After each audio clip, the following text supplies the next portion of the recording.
type what the basic sexual parameters are going to be for intimacy. Now, as you will see in the illustrations that I'm going to use, not today, but tomorrow, because I will take you through variations tomorrow, is that today we're going to look at what is a love relationship, a pair-bonded relationship, a sexual relationship. Now, obviously, you're not going to look for sexual criteria in a partnership if that partnership has nothing to do with sex.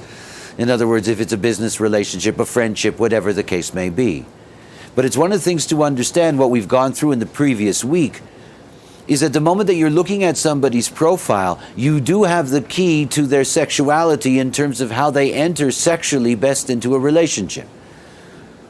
Now again, the fact that you weren't here for that doesn't mean that you miss that out in your relationships. Because if you enter into your relationship correctly, according to your design, you're going to get that anyway. But this is a checklist in that sense. You can go back and look at that and say, did I enter into it that way?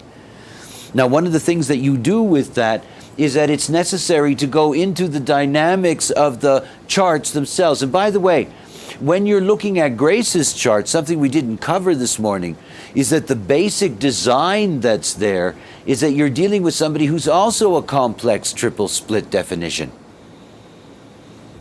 Partnership. One of the toughest things to find in a chart with your lover is companionship. This is one of the 4 ways we meet. And one of the 4 ways we meet, companionship, is when both partners have exactly the same channel.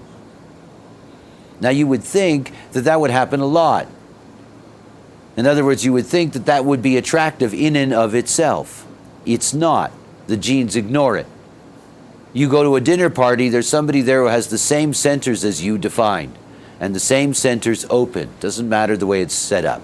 You're not even going to notice that they're there. You're not going to notice them at all. And it's not because they're not worthy of being noticed. It's just as your genes don't care. What your genes want is something totally alien. That's when they're really happy.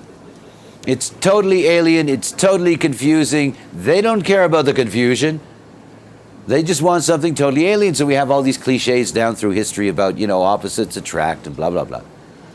Yeah, that's the genes.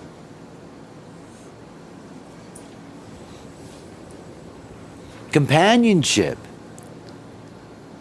can offer a great deal of stability to any kind of relationship.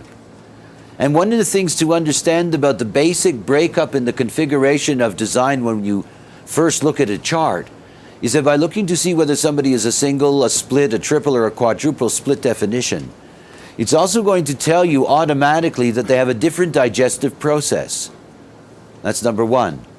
The second thing it's going to tell you is that the moment that you have a split definition, you have somebody, regardless of their design and purpose, who must